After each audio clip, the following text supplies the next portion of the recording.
Haleluya, puji nama Tuhan. Shalom Bapak Ibu saudara-saudari yang terkasih di dalam Tuhan. Terima kasih buat waktu dan kesempatan yang diberi. Dan hari ini kebenaran firman Tuhan yang akan saya sampaikan kepada kita di dalam 2 Samuel 2 ayat 18. Dan tema kita berbicara tentang sprint atau berlari cepat.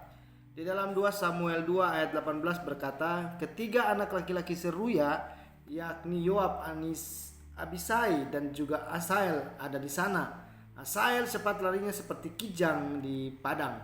Bapak Ibu saudara-saudara yang terkasih, dari perikop yang telah kita baca, maka tentunya kita akan menemukan cerita tentang perseteruan antara Abner dan juga Asael. Namun pada hari ini saya hanya akan menyoroti pada satu tokoh yang bernama Asael. Dikatakan tadi bahwa Asael larinya cepat seperti kijang di padang. Bapak Ibu, Asael dijuluki orang yang cepat berlari seperti kijang ini adalah karena memang cepat mengejar dan bukan melarikan diri. Kalau kita membaca dari kebenaran firman Tuhan sebelumnya juga dikatakan bahwa Asael itu ketika dia mengejar, dia fokus kepada apa yang menjadi kejarannya, Bapak Ibu.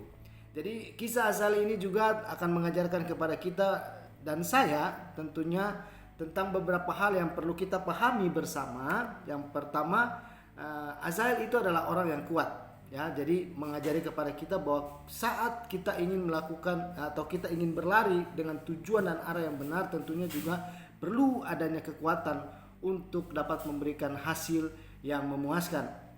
Kemudian yang kedua, tentunya memiliki semangat, ya. Ya, kita melihat ya kijang atau istilah kijang itu kan memiliki kaki yang kuat, kemudian dia ada semangat ketika dia terjerat dalam satu permasalahan atau persoalan yang dihadapi, dia berusaha gitu ya, dia memiliki semangat untuk dia dapat keluar dari persoalan itu tersebut. Jadi yang kedua adalah kita harus punya semangat, ya. Intinya seorang berlari tentunya perlu ada yang namanya semangat atau gairah yang tinggi dengan harapan agar supaya dia dapat mencapai apa yang menjadi tujuannya.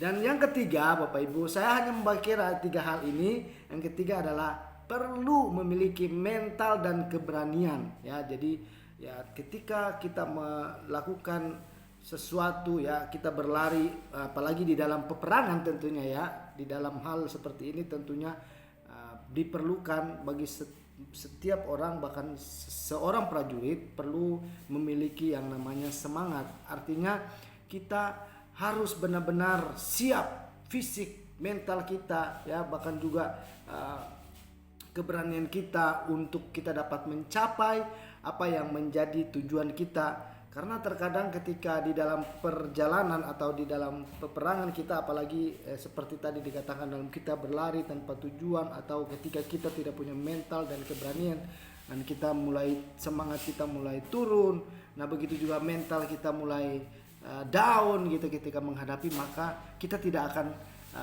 mendapatkan apa yang menjadi tujuan kita. Tetapi ketiga hal ini harus menjadi memotivasi kehidupan kita untuk supaya ketika kita menghadapi segala sesuatu, tantangan dan rintangan yang dihadapi, kita akan tetap berfokus pada tujuan, bahwa kita pasti akan mencapai apa yang menjadi cita-cita kita, apa yang menjadi tujuan kita, dan apa yang telah Tuhan tentukan bagi saya dan juga saudara dalam masa-masa depan kita. Nah, tentunya kita percaya bahwa Tuhan selalu memberikan kepada kita masa depan yang penuh dengan harapan. Bapak Ibu, jadi yang berikutnya yang saya mau bagikan kepada kita di dalam setiap kehidupan kita, mari kita tetap libatkan Tuhan. Karena kekuatan, semangat, bahkan juga mental itu asalnya dari Tuhan. Dan Tuhan yang akan menolong kita bagaimana supaya kita dapat melewati setiap tantangan dan rintangan di dalam kehidupan ini. Tuhan Yesus memberkati kita semua. Shalom.